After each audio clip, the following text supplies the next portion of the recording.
The helicopter's rotors cut through the desert air like angry wasps as Sarah Chen pressed her hands against the wounded SEAL's chest. Blood seeped through her fingers despite the pressure bandages she had applied moments earlier.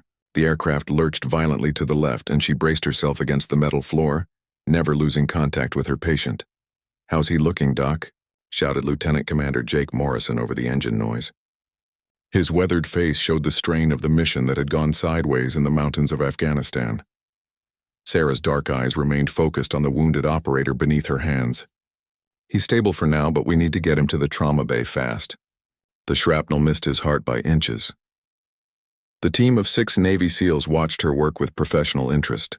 They had seen combat medics before, but there was something different about this small woman who barely reached 5 feet 4 inches.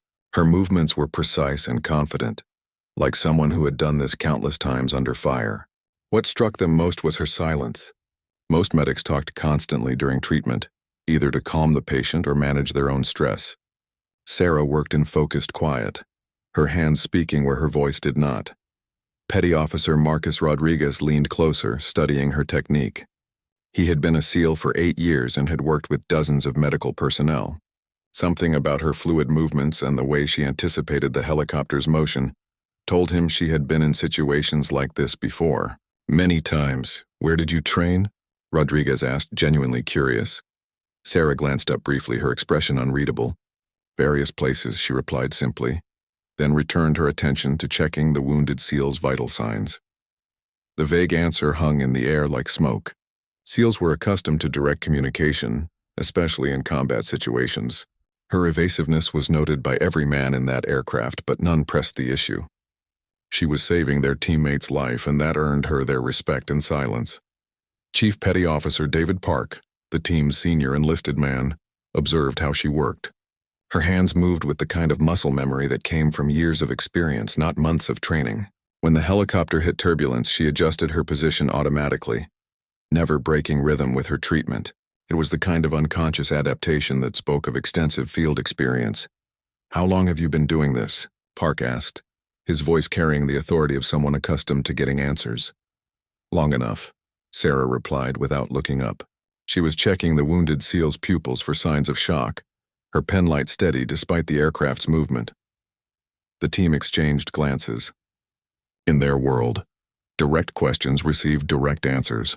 Her continued evasiveness was unusual, especially for someone working so closely with Special Operations Forces, but her competence was undeniable.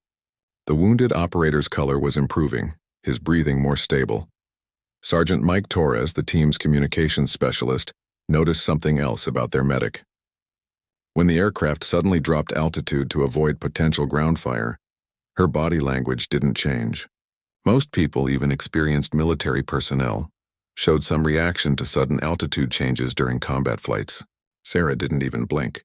Her focus remained entirely on her patient, as if sudden drops and evasive maneuvers were as routine as breathing. "You've done this before," Torres observed. It wasn't a question. Sarah's hands paused for just a fraction of a second before continuing their work. "Everyone's done something before," she said quietly. Lieutenant Morrison studied her more carefully. Her uniform bore the standard military medical insignia, but something about her bearing suggested experiences beyond typical medical training. The way she positioned herself in the aircraft, the manner in which she unconsciously checked exit points and potential threats. Even while treating a patient, these were habits formed by repeated exposure to dangerous situations. The wounded SEAL stirred slightly, and Sarah immediately leaned closer, her voice gentle but firm. "Stay still. You're going to be fine. We're almost there." Her bedside manner was professional but carried an undertone of personal understanding that surprised the team. Most medics were compassionate by nature, but there was something in her voice that suggested she understood what it meant to be wounded in combat from more than just a medical perspective. "What's your background, Doc?" Chief Park asked again, this time with more authority in his voice. Sarah met his gaze directly for the first time. Her eyes held depths that seemed inconsistent with someone who had spent their career in medical support roles. "I do my job. That's all that matters right now." The finality in her voice effectively ended the questioning, but it also heightened the team's curiosity. SEALs were trained to read people, to assess threats and allies with split-second accuracy. Nothing about Sarah suggested she was anything other than what she appeared to be, a competent military medic doing her job under pressure. Yet something about her total composure and her reluctance to discuss her background created questions rather than answers. As the helicopter began its descent toward the forward operating base, Sarah prepared her patient for transport to the trauma facility. Her movements were efficient and practiced, but the team noticed she was also positioning herself to be among the first off the aircraft. It was a small detail, but it spoke to someone who understood the importance of quick exits and maintained situational awareness even during medical emergencies. The wounded SEAL opened his eyes and looked up at her. "Thanks, Doc," he whispered. Sarah smiled for the first time since the flight began. It transformed her face completely, revealing a warmth that her professional demeanor had hidden. "Just doing my job," she replied, but her hand briefly squeezed his shoulder in a gesture that spoke of personal understanding rather than professional obligation. The helicopter touched down with a slight bump, and immediately the team prepared for the rapid transfer of their wounded teammate. Sarah gathered her medical equipment with practiced efficiency, every movement economical and purposeful. As the rear ramp lowered and the chaos of the landing zone filled the aircraft, she maintained her focus on ensuring a smooth transition to the waiting trauma team. But even as they prepared to leave the aircraft, each member of the SEAL team carried with them questions about the quiet medic who had worked so competently under pressure, while revealing almost nothing about herself. Her silence spoke louder than words, and her competence suggested stories that remained untold. The trauma bay erupted into controlled chaos as Sarah guided the stretcher through the doors of the field hospital. The wounded SEAL was immediately surrounded by the surgical team, but Sarah remained close, providing a detailed handoff that impressed even the veteran trauma surgeons with its thoroughness and clinical precision. Penetrating chest wound, right side approximately 4 centimeters below the clavicle, she reported crisply. Vital signs stable throughout transport. No signs of pneumothorax. Blood loss estimated at 800 milliliters. Patient remained conscious and responsive during the entire flight. Dr. Amanda Foster, the chief trauma surgeon, nodded approvingly as she examined the wounded operator. Sarah's field treatment had been textbook perfect. The pressure bandages were positioned exactly right. The IV line was secure and patent, and the patient's condition was far better than it should have been given the nature of his injury. "Outstanding work," Dr. Foster said quietly to Sarah as the surgical team took over. "Where did you train in trauma medicine?" Sarah stepped back to allow the surgical team full access to their patient. "Various military medical facilities," she answered, watching as they transferred the SEAL to the operating table. It was the same non-answer she had given the team during the flight, and Dr. Foster noticed. In her 15 years of military medicine, she had worked with medics from every branch of service in many allied nations. Sarah's techniques showed influences from multiple training programs, but there was something more advanced in her approach than standard combat medic training typically provided. Outside the trauma bay, the SEAL team waited for word on their teammate. Lieutenant Commander Morrison paced the hallway while Chief Park sat quietly, cleaning his weapon with automatic precision. The mission had been compromised from the start, but they had accomplished their objective and extracted with only one casualty. In their world, that counted as a successful operation. "Anyone else notice something off about our medic?" Petty Officer Rodriguez asked quietly. Torres looked up from his equipment check. "You mean besides the fact that she wouldn't answer a direct question about her background?" "That's not what I mean," Rodriguez replied. "Watch how she moves. Watch how she positions herself. She's not just medical personnel." Chief Park looked up from his weapon. "Explain." Rodriguez considered his words carefully. "When we took fire during the extraction, she didn't just take cover. She moved to a position that provided both protection and a clear field of fire. When she treated Jameson, she kept one hand free and maintained visual contact with potential approach routes. Those aren't medical responses." The observation hung in the air between them. SEALs were trained to notice details that others might miss, and Rodriguez had identified something that had been nagging at all of them, without being able to articulate it exactly.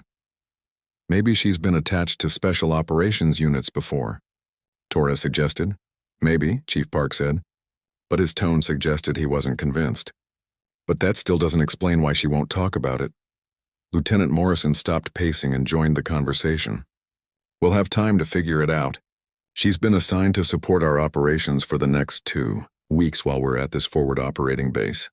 The prospect of working more closely with Sarah Chen intrigued and concerned the team in equal measure. Her medical skills were unquestionable, but her reluctance to discuss her background created a professional concern.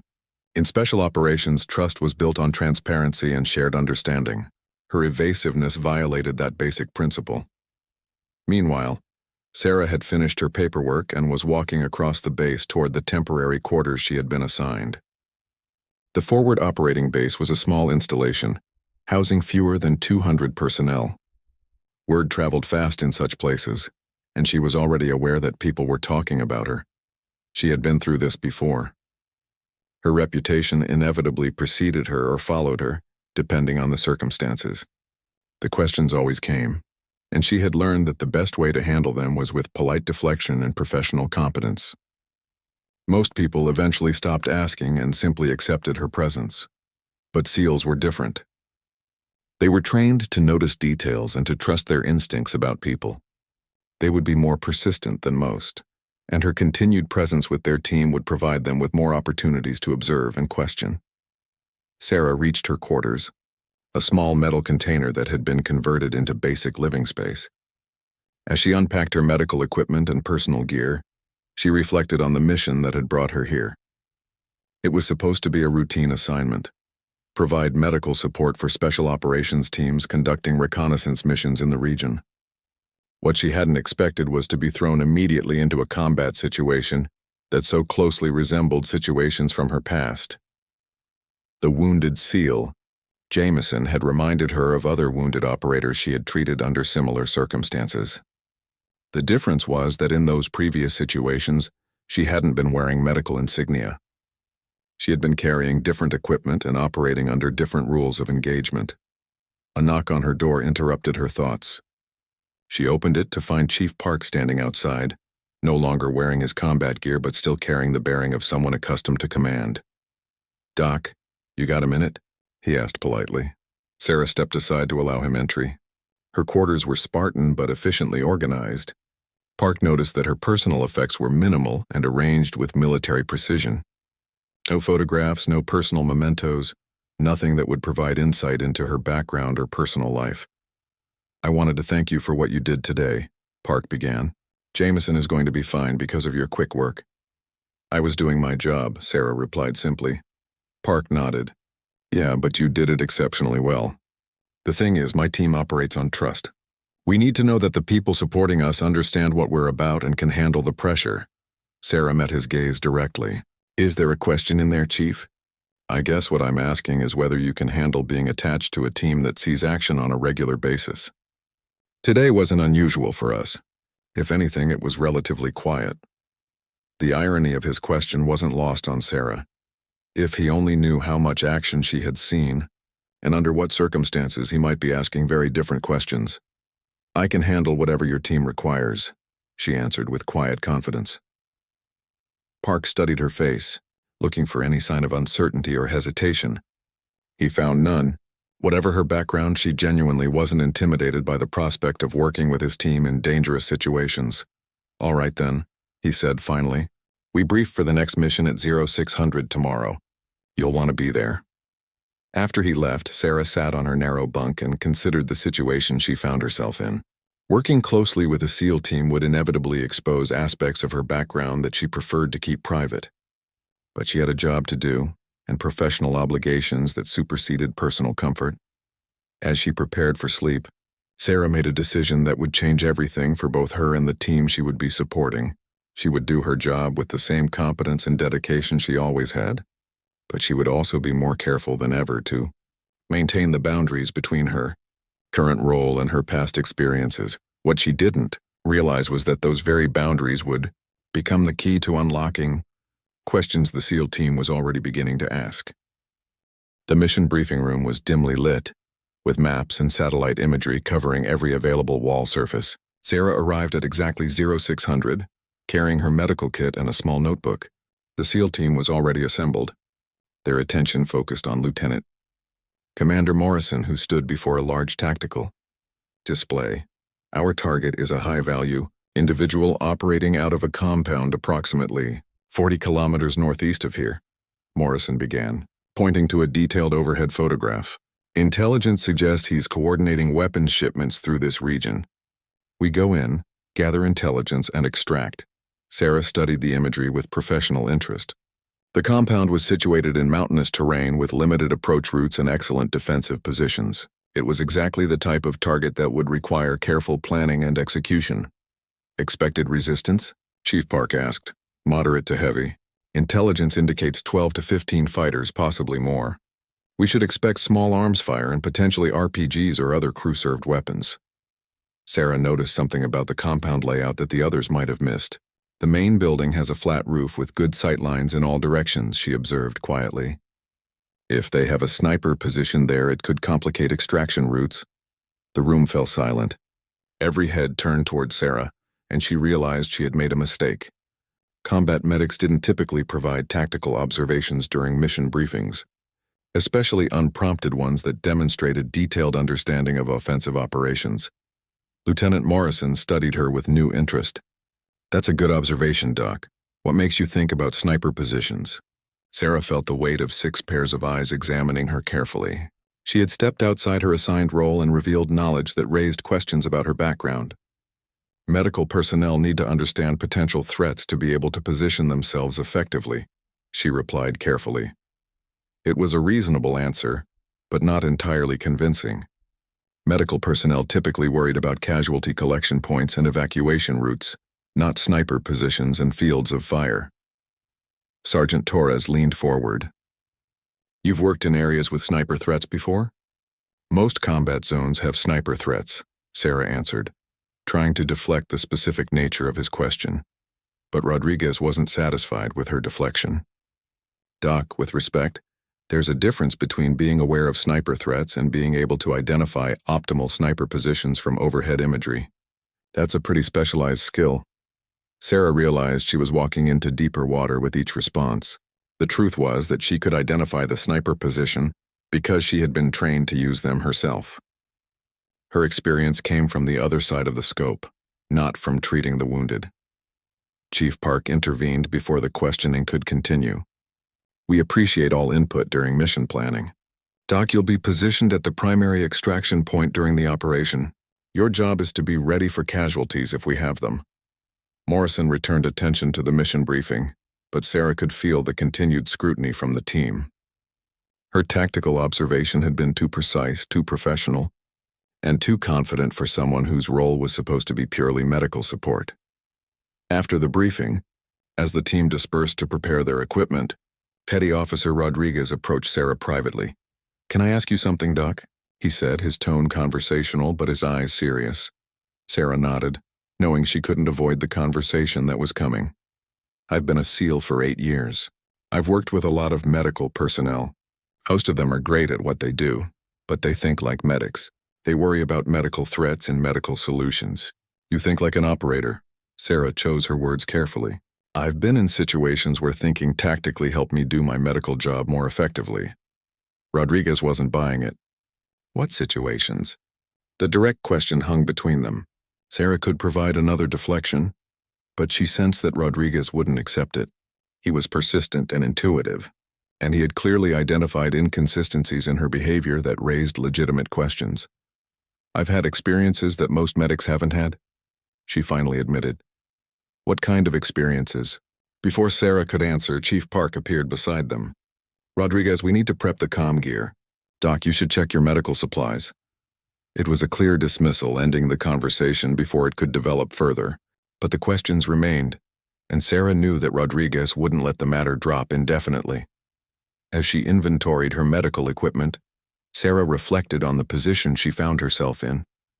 Her current assignment was supposed to be straightforward: provide medical support for routine reconnaissance missions. But nothing about working with this SEAL team was proving to be routine. The problem was that her previous experiences had given her knowledge and instincts that were difficult to suppress. When she looked at tactical situations, she automatically assessed them from multiple perspectives, not just medical ones. Her training had been too thorough and too comprehensive to simply set aside when convenient. 2 hours later, as the team prepared to depart for their mission, Sarah made final checks of her medical kit. She had supplies for treating gunshot wounds, shrapnel injuries, burns, and trauma amputations.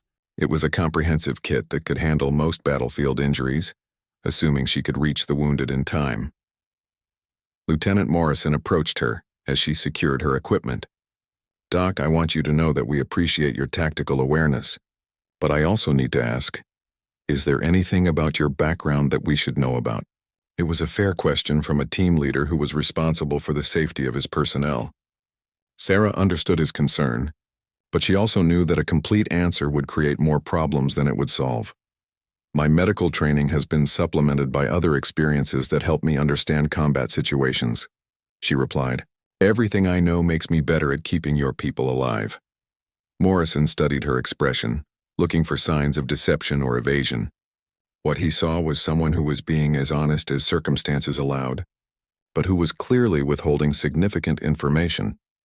"Are you currently under any restrictions or limitations that would affect your ability to perform your duties?" he asked. "No, sir. I'm here to do a job, and I'm fully qualified and able to do it."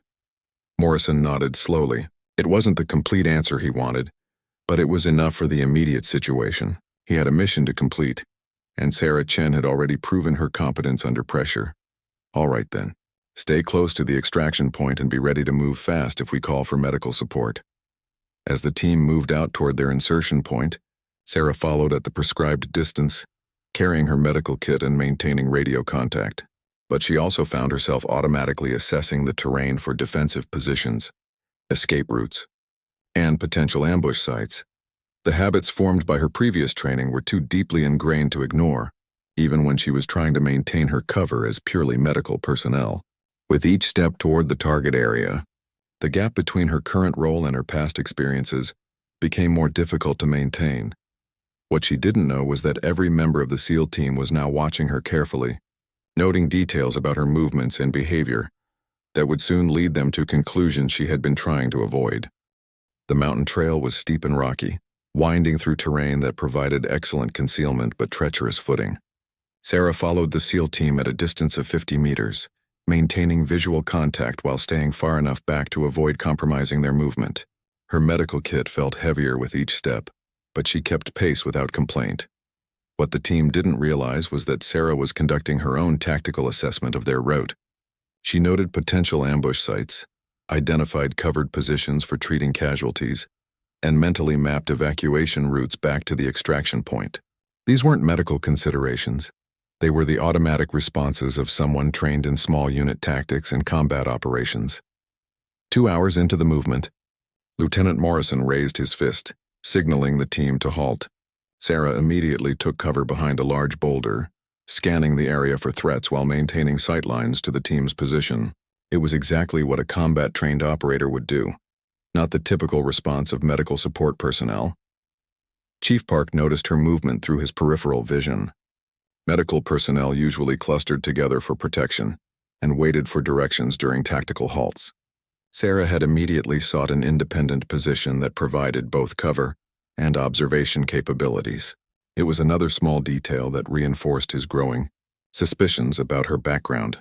The team remained motionless for 10 minutes while Morrison and Torres conducted reconnaissance of the approach to the target compound.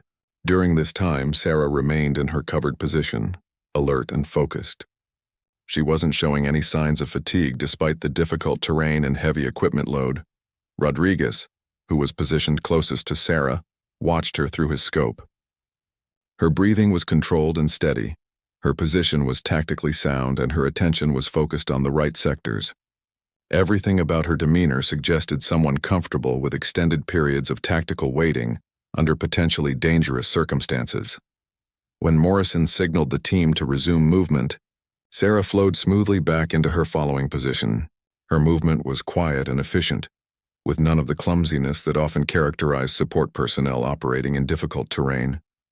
"She moves like one of us," Rodriguez whispered to Torres over their radio net. "I noticed that too," Torres replied quietly. "Question is, what kind of training produces that kind of movement discipline?" The target compound came into view as the team crested a ridgeline. The intelligence photographs had been accurate. It was a small cluster of buildings surrounded by a low stone wall, positioned to control access through a narrow valley. Sarah studied the layout through her binoculars, automatically identifying the same sniper position she had mentioned during the briefing. What caught her attention, however, was something the intelligence imagery hadn't shown clearly. There were fresh tire tracks leading to a position behind the main building, and she could see the outline of what appeared to be a technical vehicle, a pickup truck mounted with a heavy machine gun. She keyed her radio to contact Lieutenant Morrison. "Sir, I'm seeing what looks like a mounted weapon system behind the main building. Fresh tracks suggest it's been moved recently." The observation was detailed, accurate, and tactically relevant. It was also exactly the kind of intelligence that a trained reconnaissance specialist would provide, not a combat medic focused on medical preparation. Morrison studied the compound through his own optics and confirmed Sarah's observation. The technical vehicle was partially concealed but visible from their elevated position. It represented a significant threat that hadn't been identified in their mission planning. "Good eye, Doc," Morrison replied over the radio. "That changes our approach significantly." Chief Park was beginning to put together a clearer picture of Sarah Chen. Her tactical observations were too consistent and too professional to be coincidental. Someone with purely medical training wouldn't automatically scan for mounted weapons or assess vehicle positions for tactical significance. The team adjusted their approach based on Sarah's intelligence, moving to a position that would avoid the technical vehicle's field of fire. As they repositioned, Sarah maintained her overwatch position, providing security for the team's movement just as a trained operator would do. It was during this movement that everything changed. A single rifle shot cracked across the valley, and Chief Park dropped to the ground. Blood immediately began spreading across his left shoulder, where a sniper's bullet had found its mark. The shot had come from exactly the position Sarah had identified during the mission briefing. "Sniper, main building roof," Morrison shouted over the radio. "Park is down!" Sarah's response was immediate and decisive. Instead of waiting for instructions or calling for the team to bring Park to her position, she moved directly toward the wounded SEAL. But her movement wasn't the cautious approach of medical personnel seeking safety. It was the aggressive advance of someone trained to operate under fire. She covered the open ground between her position and Park's location in a series of tactical bounds, using available cover to mask her movement from the sniper's position. When she reached Park, she didn't just begin medical treatment, she also positioned herself to provide suppressive fire if needed. "How bad?" Park asked through gritted teeth as Sarah cut away his uniform to assess the wound. "Clean through and through, missed the major vessels," Sarah replied while applying a pressure bandage. "You're going to be fine, but we need to get you out of this position." What happened next shocked every member of the SEAL team. Instead of calling for extraction or waiting for the team to provide cover, Sarah shouldered Park's weapon and began returning accurate fire toward the sniper's position. Her shooting was precise and professional, forcing the enemy sniper to take cover and buying the team time to reposition. "Doc, what the hell are you doing?" Rodriguez shouted over the radio. "Buying us time to move Park?" Sarah replied calmly while continuing to engage the sniper. "He needs to reach a covered position before I can treat him properly." Her marksmanship was exceptional. Every shot was placed within inches of the sniper's position, demonstrating a level of shooting skill that required extensive training and practice. Combat medics were taught basic weapons proficiency, but not precision marksmanship under stress. Lieutenant Morrison realized that they had been asking the wrong questions about Sarah Chen. The issue wasn't what additional training she might have received. The issue was what her primary training had actually been. "Covering fire, left flank," Sarah called out, coordinating the team's tactical response while simultaneously treating Park's wound. "Torres, can you get an angle on that technical vehicle?" She was providing tactical leadership while performing medical treatment, demonstrating a combination of skills that could only come from someone trained in both specialties at the highest levels. Chief Park, despite his wound, was watching Sarah with new understanding. "You're not a medic who learned some tactical skills," he said quietly. "You're an operator who learned medical skills." Sarah met his eyes while maintaining pressure on his wound. "Right now, I'm whatever you need me to be to get everyone home alive." The firefight continued for 20 minutes before the team was able to break contact and begin movement toward the extraction point. Throughout the engagement, Sarah had functioned seamlessly as both a combat medic and a tactical operator, switching between roles as the situation demanded. As they moved toward extraction, carrying Park on an improvised stretcher, each member of the SEAL team processed what they had witnessed. Sarah Chen wasn't simply a combat medic with some additional training. She was something else entirely, someone whose true background remained a mystery but whose capabilities were now undeniable. The quiet medic who had deflected their questions with polite evasions had just demonstrated skills that raised entirely new questions about who she really was and where she had acquired her training. The answers to those questions would prove to be more surprising than any of them could have imagined. The extraction helicopter settled onto the landing zone in a cloud of dust and rotor wash as Sarah completed her final assessment of Chief Park's condition. The pressure bandage had controlled the bleeding, his vital signs remained stable, and the morphine had managed his pain during the difficult movement through the mountains. "He's good to travel," she reported to Lieutenant Morrison as the aircraft's medical team prepared to receive their patient. Clean entry and exit wounds, no major vessel damage, minimal blood loss during transport. As they loaded Park onto the helicopter, he grabbed Sarah's arm with his uninjured hand. "We need to talk when we get back," he said quietly, his eyes serious despite the pain medication. Sarah nodded but didn't reply. She knew the conversation was inevitable. Her performance during the firefight had exposed capabilities that couldn't be explained by standard medical training. There would be questions, and eventually there would have to be answers. The flight back to the forward operating base was conducted in relative silence. The mission had been compromised, but they had extracted without additional casualties and gathered valuable intelligence about enemy activities in the region. By operational standards, it counted as a successful mission, despite the initial setbacks.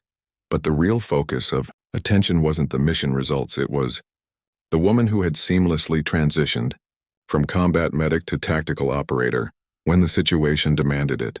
Each member of the team was processing what they had witnessed, trying to reconcile Sarah's official role with her demonstrated capabilities. Rodriguez broke the silence first. "Doc, that was some pretty impressive shooting back there." Sarah continued monitoring Park's condition while she replied, "I qualified expert marksman during basic training." "Expert marksman doesn't explain precision shooting under combat stress," Torres observed. "That kind of accuracy requires specialized training and regular practice." Sarah could feel the conversation moving toward territory she had hoped to avoid. But she also recognized that her actions during the firefight had made further evasion impossible. The team had earned the right to know who they were working with.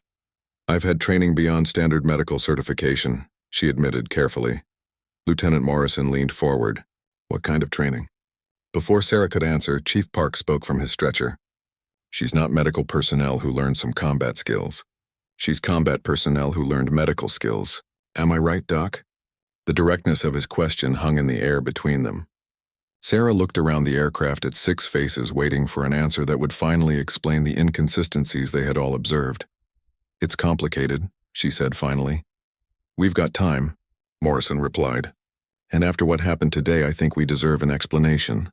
Sarah took a deep breath and made a decision that would change her relationship with the team forever. "I was originally trained as a special operations medic, but my training included extensive combat specialties. I've been deployed in roles that required both medical and tactical capabilities." It was a partial truth, carefully constructed to acknowledge her capabilities without revealing the full extent of her background. But Rodriguez wasn't satisfied with partial answers. "What unit?" he asked directly. Sarah hesitated. The specific details of her background were classified at levels that would require security clearances the team might not possess.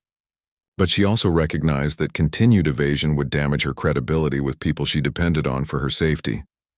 "I can't discuss specific unit assignments," she replied, "but I can tell you that I've been trained to operate independently in situations similar to what we encountered today." Chief Park studied her expression from his stretcher. Despite the pain medication, his analytical mind was still functioning. "Independent operations require a different skill set than team operations.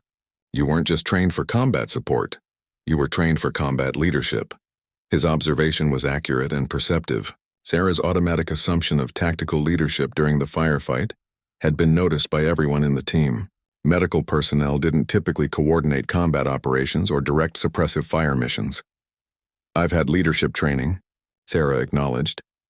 "What kind of leadership training produces someone who can coordinate a tactical response while treating a casualty under fire?" Morrison asked. The question went to the heart of what had impressed and concerned the team about her performance. Her ability to multitask at that level suggested training and experience that went far beyond anything in standard military medical programs. Sarah realized that continued deflection would only create more problems. The team had trusted her with their lives, and they deserved honesty about who they were working with. "I was trained for direct action missions that required both medical and combat capabilities," she said carefully. "My role involved operating in small teams or independently in situations where traditional medical support wasn't available." It was the most direct answer she had provided, and it confirmed what several team members had already suspected. Sarah, Chen wasn't a combat medic who had received additional training. She was a special operations soldier whose medical skills were secondary to her primary mission capabilities. Torres leaned back in his seat. "So when you identified that sniper position during the mission briefing, you weren't thinking like a medic worried about casualties. You were thinking like an operator who had used similar positions herself." Sarah nodded slowly. "Yes." The admission changed the dynamic in the aircraft immediately. The team was no longer trying to figure out what additional training their medic might have received. They were now working with someone whose primary training and experience might actually exceed their own in certain specialties. Rodriguez voiced what everyone was thinking. What kind of missions require that level of cross-training? Sarah looked around the aircraft again, seeing professional respect mixed with curiosity in their expressions. The kind of missions where you might be the only person available to do whatever needs to be done. Chief Park understood immediately. Solo operations, deep reconnaissance, direct action missions behind enemy lines. Something like that, Sarah confirmed. Lieutenant Morrison was beginning to understand the implications of what he was learning. "Doc, are you currently assigned to medical duties, or are you on some kind of specialized assignment that we weren't briefed about?" It was the question Sarah had been dreading. Her current assignment was supposed to be purely medical support, but her background and capabilities suggested she might be serving a dual purpose that the SEAL team hadn't been informed about. "My current assignment is medical support for special operations teams," Sarah replied. "But my background gives me capabilities that extend beyond standard medical roles." The helicopter was approaching the forward operating base, and Sarah could see the landing zone coming into view. The conversation would have to continue later, but she had already revealed more about herself than she had intended. As the aircraft touched down, the focus shifted back to getting Chief Park to the medical facility for proper treatment. But each member of the team now carried with them a new understanding of the woman who had been supporting their operations. Sarah Chen wasn't just a combat medic with some additional training. She was a special operations soldier whose medical skills were part of a much broader and more sophisticated skill set. The quiet woman who had deflected their questions with polite evasions was someone whose true capabilities they were only beginning to understand. As they transferred Park to the waiting medical team, Rodriguez caught Sarah's attention. "Doc, I've got one more question." Sarah paused, knowing that whatever he asked would probably be something she didn't want to answer. "When you were engaging that sniper, you moved and shot like someone who had done it before. Not trained to do it, actually done it. How many times have you been in situations like that?" Sarah met his gaze directly. "More times than I care to remember." The answer was honest and revealing. It confirmed what the team had suspected, that Sarah's combat experience was extensive and hard-won. She wasn't someone who had learned combat skills in training environments. She was someone who had perfected them through repeated exposure to actual combat situations. As they walked toward the medical facility, Lieutenant Morrison made a decision. "Doc, when Park is stable, I want to have a conversation about your actual role with this team. If you're here for reasons beyond medical support, we need to know about it." Sarah nodded, knowing that the full truth would have to come out eventually. Her performance during the firefight had made it impossible to maintain the fiction that she was purely medical personnel. The team had earned the right to know who they were really working with. What she didn't know was that her revelation would lead to discoveries about her background that would shock even these experienced special operations soldiers. The quiet medic who had saved their teammate's life while engaging enemy forces with precision marksmanship was about to reveal a history that would explain not just her capabilities, but the reason for her continued silence about her past. The answers they sought would prove to be more complex and more dangerous than any of them had imagined. The base medical facility hummed with quiet efficiency as Sarah completed her post-mission medical report. Chief Park had been stabilized and would make a full recovery, but he would be out of action for several weeks while his shoulder healed. The mission had been tactically successful despite the casualties. But the real impact was the questions it had raised about Sarah's background and capabilities. Lieutenant Commander Morrison found her in the medical supply room, inventorying equipment and restocking her field kit. The meticulous attention to detail was characteristic of someone who understood that proper preparation could mean the difference between life and death in combat situations. "We need to talk," Morrison said, closing the door behind him to ensure privacy. Sarah looked up from her equipment check. "I figured we would." Morrison pulled up a chair and sat down across from her. "Doc, I've been thinking about what happened out there today. Your performance was outstanding, but it also raised some concerns about what we don't know about you." Sarah set down the medical supplies she had been counting. "What kind of concerns?" "The kind that come from working with someone whose capabilities don't match their official role," Morrison replied directly. "You function like a special operations soldier, not a combat medic. That suggests either you're not who you appear to be, or you're here for reasons we haven't been told about." The conversation Sarah had been avoiding was finally happening. She had known it was inevitable after her performance during the firefight, but she had hoped to have more time to prepare for it. "My training has been more extensive than typical medical personnel," she admitted. Morrison leaned forward. "I need specifics, Doc.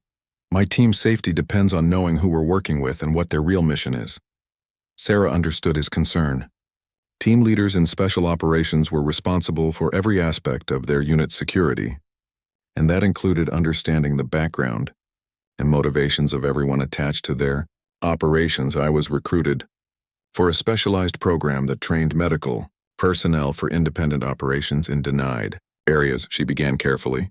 "The training included advanced combat skills, intelligence gathering, and long-range reconnaissance capabilities." Morrison's expression sharpened. "What program?" Sarah hesitated. The specific details of her training were classified at levels that required special access clearances. But she also recognized that Morrison's questions were legitimate, and that her continued evasion was creating security concerns for his team. The program was designed to create personnel who could operate alone, or in very small teams in situations where traditional support wasn't available, she continued. Medical training was combined with combat specialties to create operators who could function independently in hostile territory. "Are you talking about a stay-behind program?"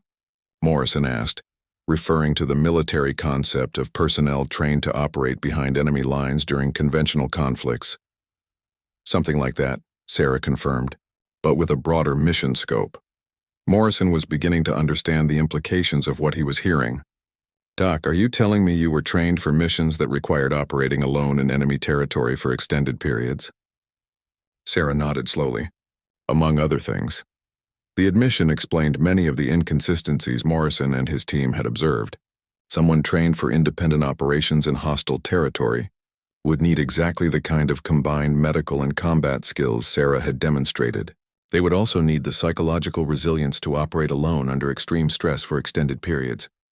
"How many deployments?" Morrison asked. "Enough to be good at it," Sarah replied, deflecting the specific number. Morrison studied her expression, looking for signs of the psychological stress that typically accompanied extensive solo operations in dangerous environments. What he saw was someone who appeared completely comfortable with the topic, suggesting that her experience was both extensive and successfully integrated. "Are you currently assigned to medical duties as your primary role? Or is this assignment part of a larger mission we haven't been briefed about?" It was the question Sarah had been dreading. Her current assignment was legitimately medical support, but her presence with Morrison's team wasn't entirely coincidental. Intelligence agencies had been interested in the area where Morrison's team was operating, and Sarah's assignment allowed her to gather information that might not be available through traditional intelligence channels. "My primary assignment is medical support," she answered carefully. But my background makes me useful for other purposes as well. Morrison understood immediately.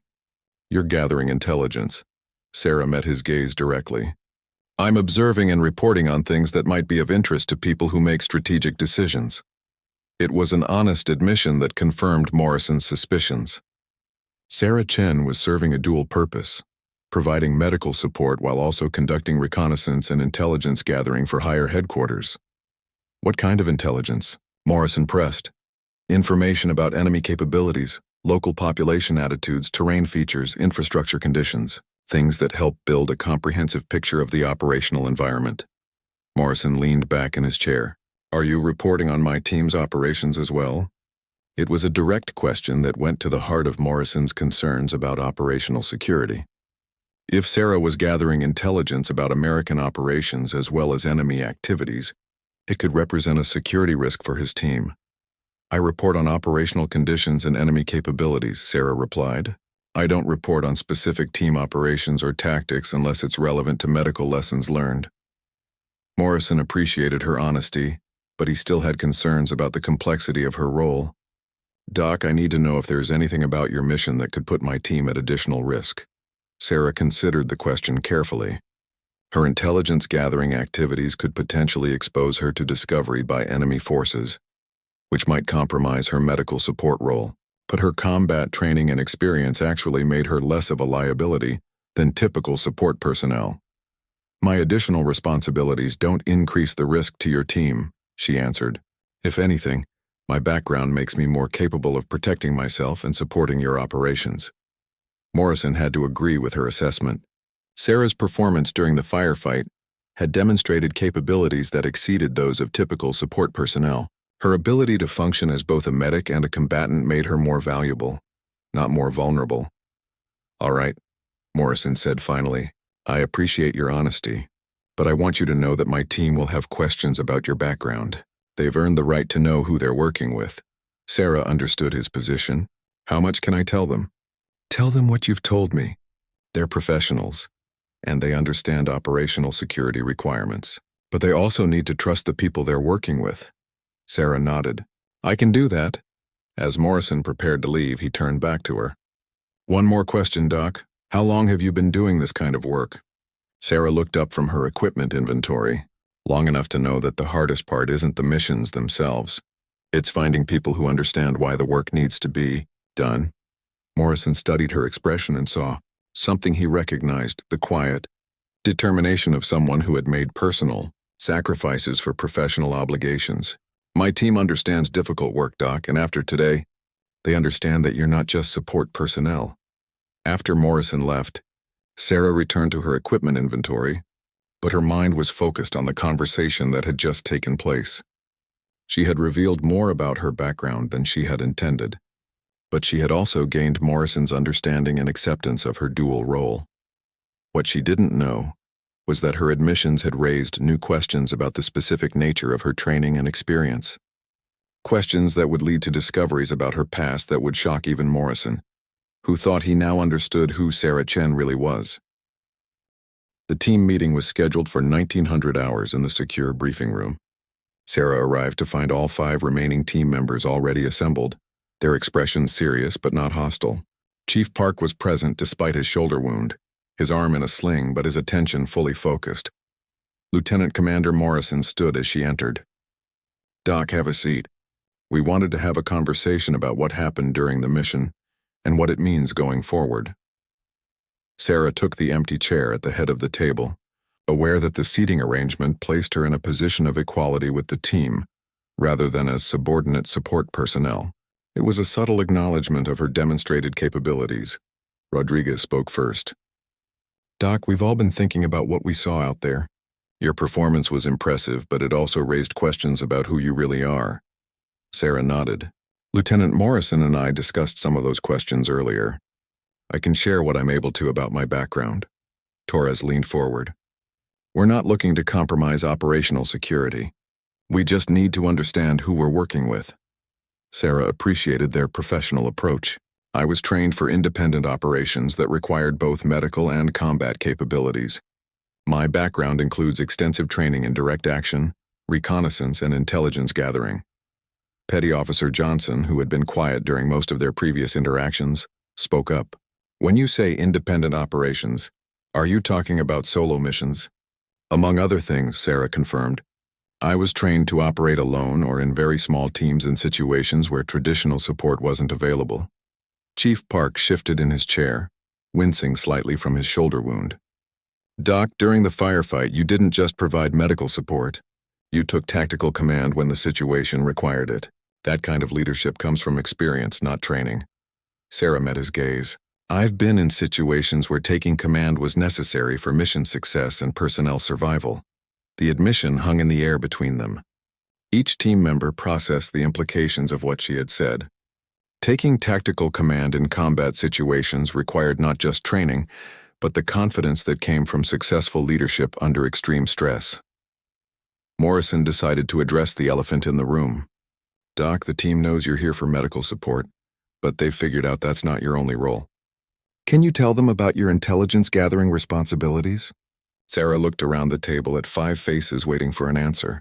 These were professional operators who understood the complexities of military missions and the need for multiple layers of information gathering.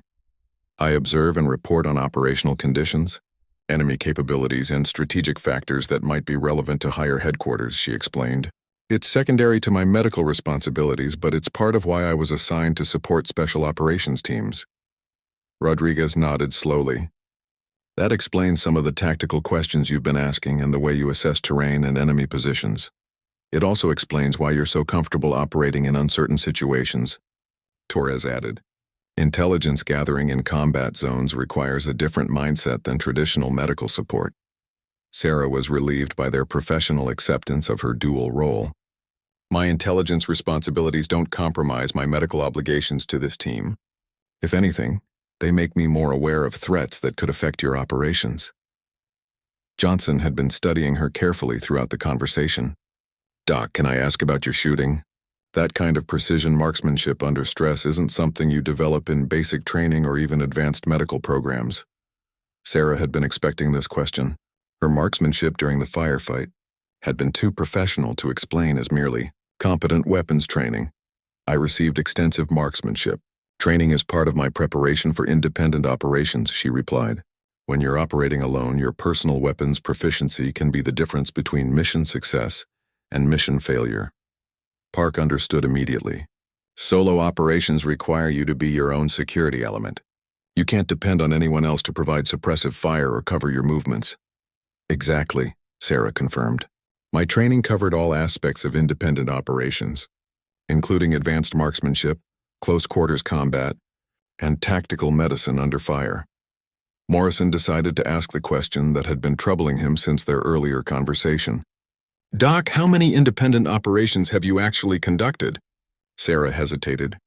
The specific number of her missions was classified, but she also recognized that the team's acceptance of her presence depended on their understanding of her experience level. Enough that operating under stress has become second nature, she replied carefully. My experience base is extensive enough that I'm comfortable in most tactical situations.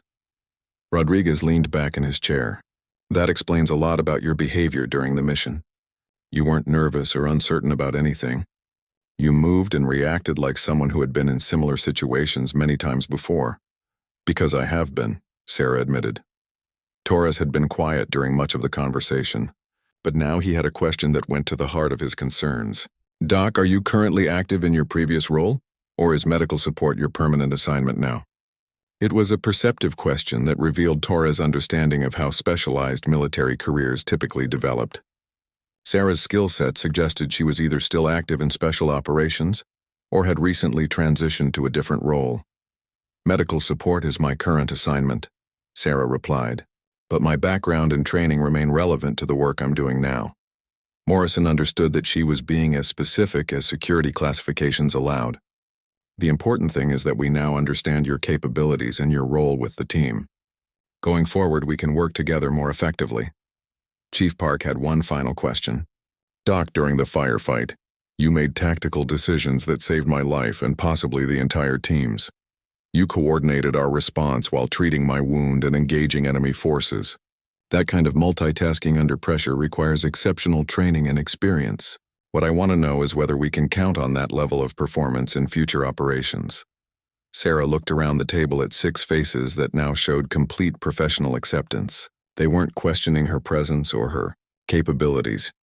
They were asking whether they could depend on her as a full team member, rather than just support personnel. "You can count on me to do whatever is necessary to complete the mission and bring everyone home," she replied with quiet confidence. Morrison stood up, indicating the meeting was concluded. "That's what we needed to hear, Doc. Welcome to the team." As the others filed out of the briefing room, Chief Park remained behind. When they were alone, he looked at Sarah with an expression of complete understanding. "You know, Doc, I've been thinking about what happened out there. The way you moved, the way you shot, the way you took command when it was needed. I've worked with a lot of special operations personnel over the years, and I recognize the signs." Sarah waited for him to continue, knowing that Park had figured out more about her background than she had revealed to the group. "You weren't just trained for independent operations," Park said quietly. "You were one of the best at it. The kind of operator who gets sent on missions that can't fail and can't be acknowledged." Sarah met his gaze directly. "Some missions require people who can operate without support, without backup, and without recognition. I was trained to be one of those people." Park nodded slowly. "I thought so. Well, Doc, I want you to know that having someone with your background supporting this team makes me sleep better at night. We're lucky to have you." As Park left the briefing room, Sarah reflected on the conversation that had just taken place. For the first time since her assignment began, she felt like she could be honest about her capabilities without compromising operational security. The team now understood who she was and what she could contribute to their operations. What she didn't know was that their acceptance of her background would lead to opportunities to use her specialized skills in ways that would test the limits of everything she had learned during her years of independent operations. The quiet medic who had deflected questions about her past was about to discover that her new team valued her combat experience as much as her medical expertise. The SEAL team had gained more than just a capable medic.